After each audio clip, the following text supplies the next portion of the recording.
Hi friends, welcome to challenger app. ഞാൻ രാജശ്രീ വിനോദ്. സൈക്കോളജിയുടെ morning ചലഞ്ചിലെ ക്ലാസ്സുകളിലേക്കാണ് നമ്മൾ പോകുന്നത്. ഇന്ന് പോകുന്നത് സെക്കൻഡ് ക്ലാസ് ആണ്. നമുക്ക് നോക്കാം എന്തൊക്കെയാണ് പഠിക്കാനുള്ളത് എന്ന് നോക്കാം. സൈക്കോളജി മോർണിംഗ് ചലഞ്ച് കണ്ടിന്യൂസ് ആയിട്ട് നമ്മൾ പോകും. നിങ്ങൾ തരുന്ന സപ്പോർട്ടിനനുസരിച്ച് നമ്മൾ മുന്നോട്ട് പോയിക്കൊണ്ടേയിരിക്കും. അപ്പം നമുക്ക് നോക്കാം, കുട്ടികൾക്ക് സ്വയം അറിവ് നിർമ്മിക്കാനുള്ള കഴിവുണ്ടെന്ന ആശയം മുന്നോട്ട് വയ്ക്കുന്നത് ഏതാണ്? കുട്ടികൾക്ക് സ്വയം അറിവ് നിർമ്മിക്കാനുള്ള കഴിവുണ്ട് എന്ന ആശയം മുന്നോട്ട് വയ്ക്കുന്നത് ഏതാണ്?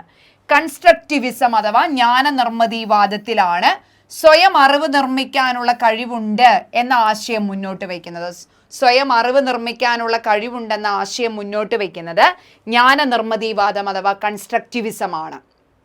ഓക്കെ, വൈജ്ഞാനികവാദത്തിൽ അറിവ് എങ്ങനെ സ്വീകരിക്കുന്നു എന്നുള്ളതും സംശീകരിക്കുന്നതുള്ളതെന്നും പറയുമ്പോൾ ജ്ഞാനനിർമ്മിതിവാദത്തിൽ ഒരു കുട്ടി സ്വയം അറിവ് എങ്ങനെ നിർമ്മിക്കുന്നു എന്നതിനെക്കുറിച്ചാണ് പറയുന്നത്.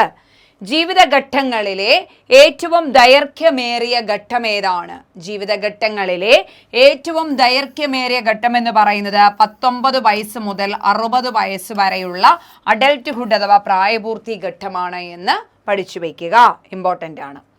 സൃഷ്ടിക്കാനും കണ്ടുപിടിക്കാനും പുതിയൊരാശയമോ ഏതെങ്കിലും ഒരു വസ്തുവോ നിർമ്മിക്കാനുള്ള ശേഷി പുലർത്തുന്ന ശിശു, ഒരു വസ്തു കണ്ടുപിടിക്കാൻ അല്ല ഒരു ആശയം സൃഷ്ടിക്കാൻ കഴിവുള്ളവരെയാണ് സർഗപരതയുള്ള ശിശു എന്ന് പറയുന്നത്. സർഗപരതയുള്ളവർ എന്ന് പറയുന്നത്.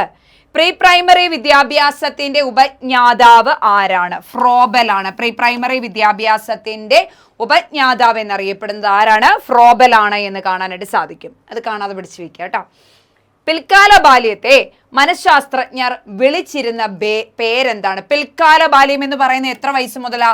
6 വയസ്സ് മുതൽ 12 വയസ്സ് വരെ ഇമോഷൻസ് ആർ ഹൈഡ് ഓഫ് എന്നറിയപ്പെടുന്ന കാലഘട്ടമാണ് പിൽക്കാല ബാല്യം. ഈ കാലഘട്ടത്തെ മനഃശാസ്ത്രജ്ഞർ വിളിച്ചിരുന്ന പേരാണ് സംഘബന്ധങ്ങളുടെ കാലം എന്നാണ്. സംഘബന്ധങ്ങളുടെ കാലം എന്നാണ് വിശേഷിപ്പിച്ചിരുന്നത്. ഓക്കെ, പിൽക്കാല ബാല്യം നമ്മളിങ്ങനെ തരംതിരിക്കുമ്പോൾ പ്രാഗ്ജന്മഘട്ടമുണ്ട്, ശൈശവമുണ്ട്, ബാല്യം 2 തരമുണ്ട്. ആദ്യകാല ബാല്യവും പിൽക്കാല ബാല്യവുമുണ്ട്, കൗമാരമുണ്ട്, യൗവനമുണ്ട്. ഓക്കെ, അപ്പൊ ഇതിൽ പിൽക്കാല ബാല്യത്തെ മനഃശാസ്ത്രജ്ഞർ വിളിച്ചിരുന്ന പേരാണ് സംഘബന്ധങ്ങളുടെ കാലം എന്നാണ് വിശേഷിപ്പിച്ചിരുന്നത്. IQ 70 താഴെയുള്ളവരാരാണ്? മാനസിക മാന്ദ്യമുള്ളവരാണ്. അപ്പൊ 25 താഴെയുള്ളവർ മാനസിക മാന്ദ്യമല്ല. ഇതിനെ ഡിവൈഡ് ചെയ്യുന്നുണ്ട്. വരുന്ന ക്ലാസ്സുകളിൽ നമുക്ക് അതിനെക്കുറിച്ച് പഠിക്കാം. ഇപ്പൊ ഇത് മാത്രം പഠിച്ചു വയ്ക്കുക.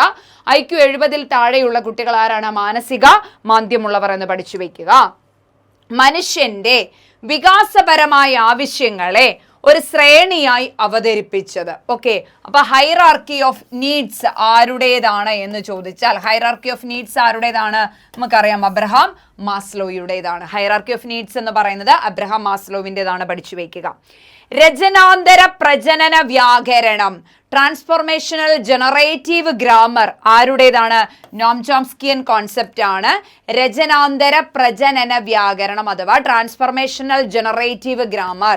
ട്രാൻസ്ഫോർമേഷണൽ ജനറേറ്റീവ് ഗ്രാമർ അഥവാ രചനാന്തര പ്രജനന വ്യാകരണം എന്ന് പറയുന്നത്. നമുക്ക് ഒന്നുകൂടെ നോക്കാം. 8 ക്വസ്റ്റ്യൻ. ഒന്നാമത്തെ എന്ന് പറയുന്നത് കുട്ടിക്ക് സ്വയം അറിവ് നിർമ്മിക്കാനുള്ള കഴിവുണ്ടെന്ന് പറയുന്നത് ജ്ഞാനനിർമ്മിതിവാദം.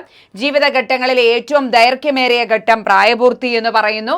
സൃഷ്ടിക്കാനും കണ്ടുപിടിക്കാനും പുതിയൊരു ആശയമോ വസ്തുവോ നിർമ്മിക്കാനും ശേഷിയുള്ള ശിശുവാണ് സർഗപരതയുള്ള ശിശു.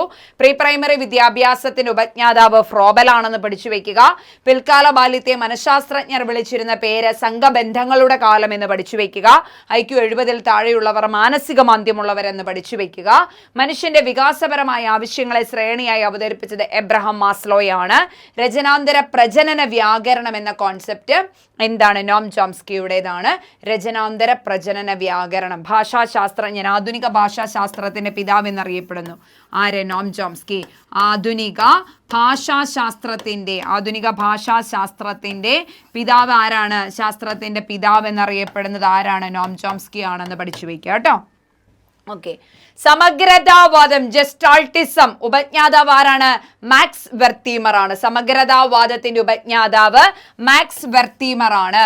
ഓപ്പറേഷൻ ബ്ലാക്ക് ബോർഡ് ആരംഭിച്ച വർഷം എന്നാണ്? 987 ഓപ്പറേഷൻ ബ്ലാക്ക് ബോർഡ് ആരംഭിച്ചിരിക്കുന്നത്. ഓക്കെ, ഓപ്പറേഷൻ ബ്ലാക്ക് ബോർഡ് ആരംഭിച്ച വർഷം 987. ബുദ്ധി പരീക്ഷയുടെ പിതാവ് എന്നറിയപ്പെടുന്ന ആൽഫ്രഡ് ബിനെയാണ് അല്ലെ. ആൽഫ്രഡ് ബിനെയാണ് ബുദ്ധി പരീക്ഷയുടെ പിതാവ്. സമഗ്രതാവാദം, ജർമ്മനിയിൽ രൂപം കൊണ്ട സമഗ്രതാവാദത്തിന്റെ ഉപജ്ഞാതാവ് മാക്സ് വെർത്തീമർ ആണ്. ഓപ്പറേഷൻ ബ്ലാക്ക് ബോർഡ് നിലവിൽ വന്നത് 987 പഠിച്ചു വെക്കണം, ചോദിക്കാറുണ്ട്. ബുദ്ധി പരീക്ഷയുടെ പിതാവ് എന്നറിയപ്പെടുന്ന ആൽഫ്രഡ് ബിനെയാണ്. വളരെ ഇമ്പോർട്ടന്റ് ആണ് കേട്ടോ. പിറവിയെടുത്ത കുഞ്ഞിൽ കാണപ്പെടുന്ന വൈകാരിക അവസ്ഥ പ്രക്ഷുബ്ധാവസ്ഥ എന്ന് പറയാം. ഓക്കെ, പ്രക്ഷുബ്ധാവസ്ഥ. ഓക്കെ, ഒരു തരം എക്സൈറ്റ്മെന്റ് ആണ് അതിന് പറയുന്നത് ഇംഗ്ലീഷിൽ പറയുമ്പോൾ കേട്ടോ. പിറവിയെടുത്ത കുഞ്ഞിൽ കാണപ്പെടുന്ന വൈകാരിക അവസ്ഥയാണ് പ്രക്ഷുബ്ധാവസ്ഥ എന്ന് പറയുന്നു. ആശയാധാന മാതൃക ആരുടെ? കോൺസെപ്റ്റ് അറ്റൈൻമെന്റ് മോഡൽ അഥവാ ആശയാധാന മാതൃക ആരുടെ എന്ന് ചോദിച്ചാൽ ബ്രൂണറുടെ എന്ന് പറയാം. ആശയാധാന മാതൃക ആരുടെ എന്ന് ചോദിച്ചാൽ ബ്രൂണേറിയൻ കോൺസെപ്റ്റ് ആണ് ആശയാധാന മാതൃക. കോൺസെപ്റ്റ് അറ്റൈൻമെന്റ് മോഡൽ ആധുനിക വിദ്യാഭ്യാസ മേഖലയ്ക്ക് ബ്രൂണർ നൽകിയ സംഭാവനയാണ് ഈ ആശയാധാര മാതൃക എന്ന് പഠിച്ചു വയ്ക്കുക. പിറവിയെടുത്ത കുഞ്ഞിൽ കാണപ്പെടുന്ന വൈകാരിക അവസ്ഥ പ്രക്ഷുബ്ധാവസ്ഥ. അത് കാതറിൻ ബ്രിഡ്ജിന്റെ അഭിപ്രായത്തിൽ എന്ന് ചോദിച്ചാൽ സംത്രാസം എന്നുള്ള ഉത്തരം പറയുക. സംത്രാസം. ഓക്കെ, ഇനി ആശയാധാര മാതൃക ആരുടെ? ബ്രൂണറുടേതാണ് എന്ന് പഠിച്ചു വയ്ക്കുക. എഡ്വേർഡ് ലീ തോണ്ടേക്കിന്റെ പഠന സിദ്ധാന്തം അറിയപ്പെടുന്ന പേരെന്താണ്? തോണ്ടേക്കിന്റെ പഠന സിദ്ധാന്തം ശ്രമപരാജയ സിദ്ധാന്തം എന്നും ബോണ്ട് തിയറി, ബന്ധ സിദ്ധാന്തം, ട്രയൽ ആൻഡ് എറർ തിയറി അഥവാ ബോണ്ട് തിയറി, ശ്രമപരാജയ സിദ്ധാന്തം അഥവാ ബന്ധ സിദ്ധാന്തം എന്ന പേരിലാണ് തോണ്ടേക്കിന്റെ പഠന സിദ്ധാന്തം അറിയപ്പെടുന്നത്. എഡ്വേർഡ് ലീ തോണ്ടേക്കിന്റെ പഠന സിദ്ധാന്തം അറിയപ്പെടുന്നത് ബന്ധ സിദ്ധാന്തം അഥവാ ശ്രമപരാജയ സിദ്ധാന്തം എന്നാണ്. പെസ്റ്റലോസിയെ വളരെയധികം സ്വാധീനിച്ച പുസ്തകം ഏതാണെന്ന് ചോദിച്ചാൽ റൂസോയുടെ എമിലിയാണ്. റൂസോയുടെ വിദ്യാഭ്യാസ കാഴ്ചപ്പാടുകളെ കുറിച്ച് പരാമർശിക്കുന്ന പുസ്തകമാണ് എമൈൽ ഓർ എമിലി. പെസ്റ്റലോസിയെ വളരെയധികം സ്വാധീനിച്ച റൂസോയുടെ പുസ്തകം എന്നും വരാം, അല്ലെങ്കിൽ ഇങ്ങനെയും വരാം. എമിലിയാണ് സ്വാധീനിച്ചത്. എഡ്വേർഡ് ലീ തോണ്ടേക്കിന്റെ പഠന സിദ്ധാന്തം ശ്രമപരാജയ സിദ്ധാന്തം അഥവാ ബന്ധ സിദ്ധാന്തം, ആശയാധാന മാതൃക ബ്രൂണർ വിദ്യാഭ്യാസ മേഖലയ്ക്ക് നൽകിയ സംഭാവനയാണ്. പിറവിയെടുത്ത കുഞ്ഞിൽ കാണപ്പെടുന്ന വൈകാരിക അവസ്ഥയാണ് പ്രക്ഷുബ്ധാവസ്ഥ എന്ന് പഠിച്ചു വയ്ക്കുക. ദെൻ സമഗ്രതാവാദം, ജർമ്മനിയിൽ രൂപം കൊണ്ട സമഗ്രതാവാദത്തിന്റെ ഉപജ്ഞാതാവ് മാക്സ് വെർത്തീമർ ആണെന്ന് പഠിച്ചു വയ്ക്കുക. ഓപ്പറേഷൻ ബ്ലാക്ക് ബോർഡ് 987 സ്റ്റാർട്ട് ചെയ്തതെന്ന് പഠിച്ചു വയ്ക്കുക. ബുദ്ധി പരീക്ഷയുടെ പിതാവ് ആൽഫ്രഡ് ബിനെറ്റ് ആണ് എന്ന് പഠിച്ചു വയ്ക്കുക. ഓക്കെ അല്ലേ കുഞ്ഞുങ്ങളെ? ഇങ്ങനെ പഠിച്ചു വയ്ക്കണം. ഇനി അടുത്തതായി പോകുന്നു.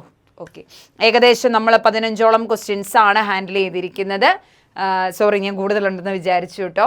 അപ്പോൾ അടുത്ത ക്ലാസ്സിൽ നമുക്ക് എല്ലാ ദിവസവും ഉണ്ട്. തിങ്കൾ മുതൽ വെള്ളി വരെയാണ് നമ്മൾ സൈക്കോളജി മോർണിംഗ് ചലഞ്ച് ഇടുന്നത്. സപ്പോർട്ട് ചെയ്യുക, ബുക്കിൽ എഴുതി പഠിക്കുക. ഇത് ഏകദേശം നമുക്ക് LP-UPയെ ബേസ് ചെയ്തുകൊണ്ടാണ് മെയിനായിട്ടും പറഞ്ഞത്, പക്ഷേ കേട്ടിട്ടിനും ഉപകാരമുള്ളതാണ്. വൺ വേർഡ് ആയതുകൊണ്ട് ഞാൻ LP-UP എന്നങ്ങ് പറഞ്ഞതേ ഉള്ളൂ. ഉപകാരപ്രദമാകുന്ന രീതിയിലാണ്. അപ്പം നന്നായി തന്നെ പഠിച്ചു വയ്ക്കുക. ഓക്കെ DS, അപ്പോൾ മറ്റൊരു ക്ലാസ്സുമായി കാണാം. Thank you.